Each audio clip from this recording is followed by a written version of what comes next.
vous comprendrez aisément qu'il ne s'agit point d'attaques crypto-personnelles ou de conflits entre Mme Aminata Touré et Maître El Hadji Diouf.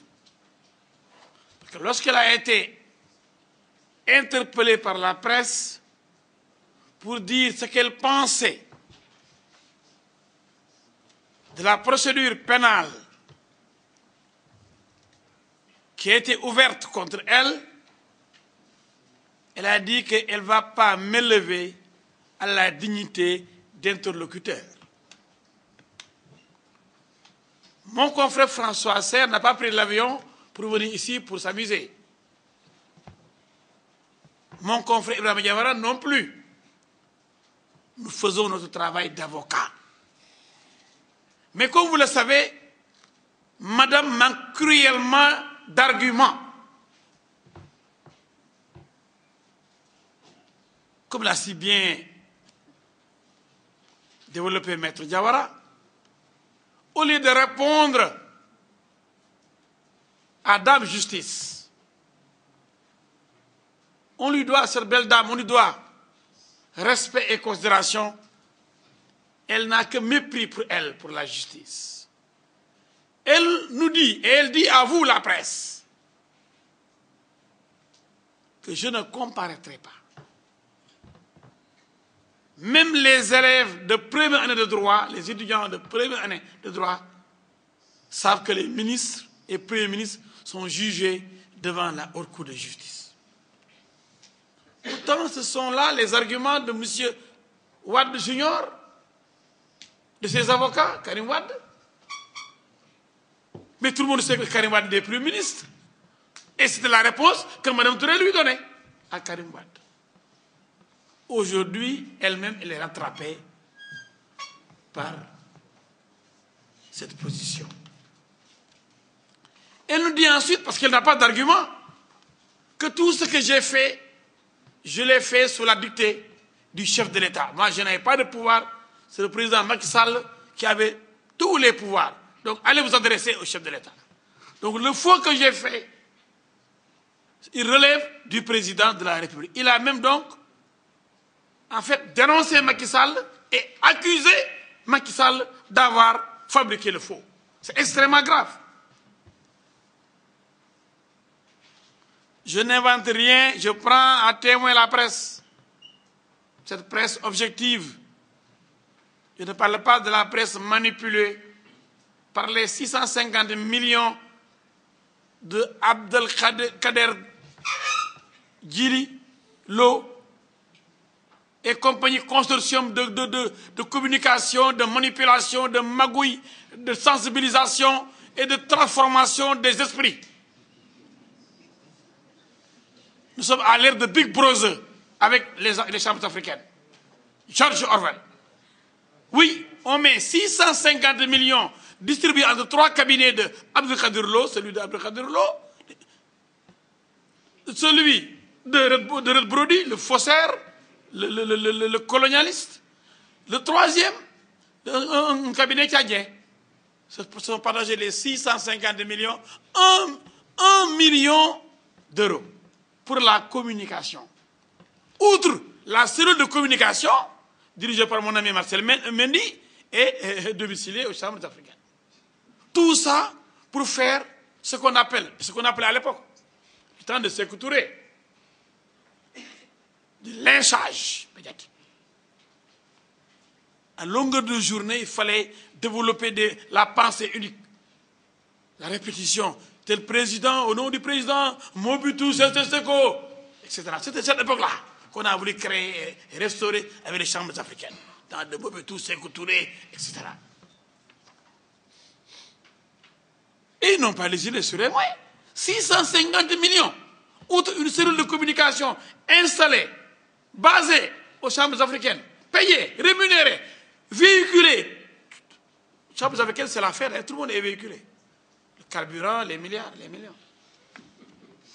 Pour un seul homme. Pour éliminer après, pour les beaux yeux de débit. Donc, elle vous dit que c'est le président Macky Sall qui a fait le faux. Donc Mimi Touré a dit, tout ce que j'ai fait, c'est sur instruction du chef de l'État. Et nous l'avons accusé de faux, usage de faux. Donc Mimi Touré a accusé Macky Sall. Donc Macky Sall aussi est interpellé parce qu'il est accusé par Madame Aminata Touré. Deuxième ou troisième argument de Madame, qui n'a pas d'argument donc. Allez voir mon remplaçant, mon successeur. Il y a la continuité de l'État. Ah bon? Donc on va arrêter à la place de Karim Wade celui qui l'a remplacé. La tête du ministère des Infrastructures, de l'Énergie et des Transports aériens. Il a été ministre du ciel et de la terre. Donc ceux qui ont maintenant en charge, ceux qui gèrent le ciel et la terre au Sénégal, doivent aller être interpellés à la place de Karim Wade. Mais elle est folle, subitement, elle est devenue folle.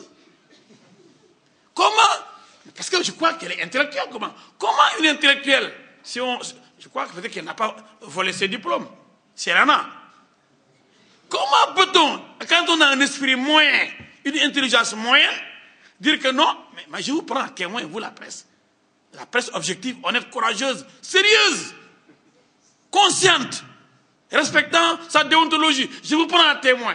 Est-ce qu'elle n'a pas dit qu'on n'a qu'à aller voir avec la continuité de l'État mon successeur? Si je mens, dites, maître, vous mentez. Si elle n'a pas dit, adressez-vous au président Macky Sall, tout ce que j'ai fait, c'est sur ses instructions. Ça, c'est pas la fuite en avant, non? Quand elle a dit que je ne vais jamais comparaître devant cette juridiction, parce que moi, ancien ministre, moi, je suis protégé. Alors, qu'est-ce qu'elle a répondu? Qu'est-ce qu'elle avait répondu au fils du chef de l'État, de l'ancien président Abdoulaye Wade, à Karim Wade? Vous n'êtes plus ministre d'État, monsieur Wade. Elle est toujours ministre. Elle est malade. Mais c'est vrai que la maladie et la folie n'épargnent personne. Ça peut vous rattraper. Les fous ne naissent pas souvent fous. Ils le deviennent pour la plupart.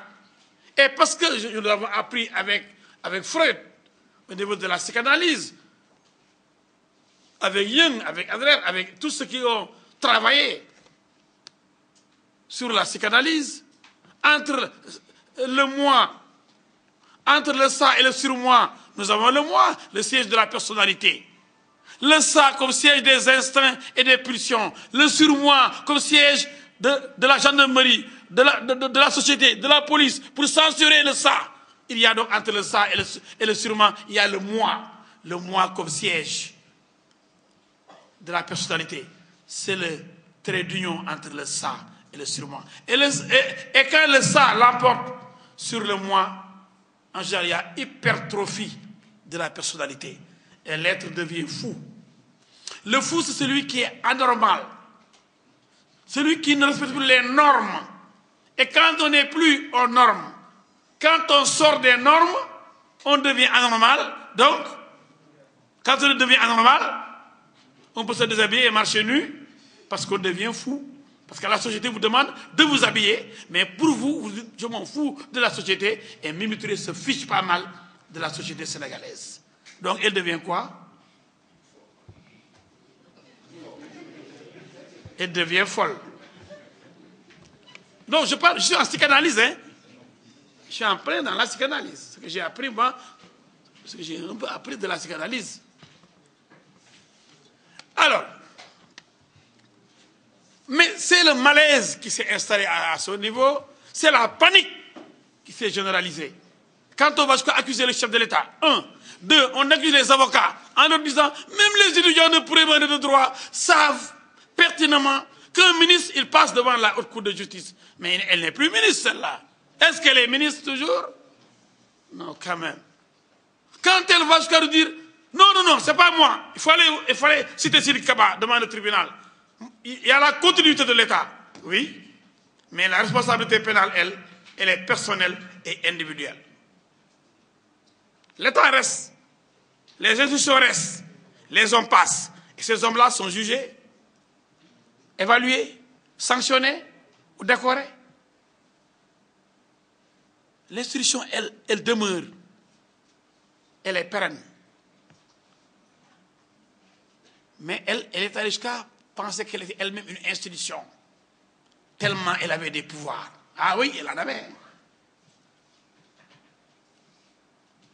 Oui. On la craignait beaucoup. Mais sur Mimi Touré, nous vous invitons. Nous invitons toute la presse le jeudi, dans 3 jours, au tribunal régional de Dakar. Là, on juge les bandits, les délinquants, les voyous, les trafiquants de drogue, les voleurs, les faussaires, tous les délinquants. Nous vous invitons, nous vous invitons, presse sénégalaise, étrangère, presse internationale, à venir, la presse, nombreuse, cette presse, pour couvrir l'événement, la fuite. La fuite. La fuite.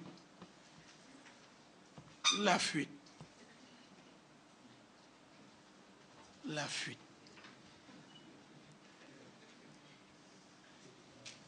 D'une grande dame devant la belle dame justice. Oui. Donc il faut venir assister à... Je ne pense pas qu'elle puisse se dérober et se déculotter à ce niveau. Ce serait dommage. Et je ne pense pas qu'elle cherche protection auprès de Macky Sall. Parce que ces rapprochements-là sont assez bizarres, assez insolites. Maintenant, vous l'avez vu dans toute la presse, les télévisions, les radios, toutes les émissions, c'est Jotaay, Samedi Mag, toutes les émissions pour taper sur Abdou Mbaye, taper sur d'autres en voulant faire croire à Macky qu'Abdou Mbaye risque de se présenter à la présidentielle. Je reprends du service pour briser vos éventuels adversaires. Je suis à vos côtés pour l'endormir. Ce n'est pas tellement ça. Elle cherche protection. Parce que l'audience du 13 approche. L'audience du 13 est là. Le 13, c'est dans quelques jours. Et inexorablement, inéluctablement, on s'achemine vers ce jour fatidique. Elle ne pourra pas échapper. Parce que le 13 ne peut pas être subitement le 30. Le 13 sera le 13. Le 13, ce sera le 30 octobre ou le 30 octobre de Blaise Compaoré. Ce sera le 13 novembre de Mimi Touré. Mais elle sait ce qui l'attend. Et aujourd'hui, on a appris qu'on cherche à nommer Alioune Badara Cissé pour l'empêcher de venir témoigner. Ce serait grave. Et je lance un appel à mon ami Macky Sall. N'entrez jamais dans ces combinaisons. Ces combinaisons. Non. Nous ne l'accepterons point. Je ne pense pas que cela soit vrai. Laissez Alioune Badara Cissé témoigner. Il a déjà témoigné. Il a dit qu'il n'a signé aucun acte allant dans le sens de la création des chambres africaines. Il a été clair. Et le lendemain, on a cherché à le désavouer en disant « Oui, Mme Touré nous a donné le document. » Oui, elle a produit le document faux. Mais comme la presse, une bonne partie de la presse n'est pas avisée, elle a dit « Oui, Alioune Badara Cissé, complètement confondu, complètement liquidé, complètement éliminé, démasqué par Mimi Touré. » Non, attention, faites attention. Le document qu'elle a montré, qu'elle a donné à la presse, à Sud, à Wolf, à beaucoup de journaux, qui a été publié, c'est ça qui est faux et qu'on détenait depuis très longtemps, nous. Et qui est la base de notre procédure. Ce document signé par ABC. ABC ne l'a pas signé. Et elle dit que c'est ABC, la presse, une bonne partie de la presse prend en disant « Oui, Mimi Touré est en train de rétablir la vérité. » Voilà comment elle manipule les esprits. Quand on n'est pas avisé, quand on donne un document, parce qu'elle est téméraire. Elle est téméraire, elle sort carrément le document faux et dit voilà Alioune Badara Cissé a signé ici. Alors que c'est elle qui a signé. Est-ce que la presse a vérifié pour savoir que c'est réellement Alioune Badara Cissé qui a signé le document brandi par Mme Touré? Attention, attention les gens, attention les gars. Ne vous laissez pas manipuler. Un document qu'elle faxe à toutes les rédactions. Vous dites, voilà, c'est lui-même qui a signé, lui ABC. Alors que c'est elle qui a signé. Et tout le monde reprend. Oui, les preuves qui montrent qu'ABC a signé. Vous avez vu ABC signer sur ce document, vous? Quand je me dis, moi j'ai vu ABC signer le document. Voilà comme elle est forte en manipulation. Comme elle a pu manipuler, la presse était naïve, était de bonne foi en titrant le lendemain. Mimi Touré apporte les preuves qui confondent ABC. Mais c'est faux. Elle a apporté les preuves qui confortent la thèse du faux. Parce que ce document-là, nous l'avons.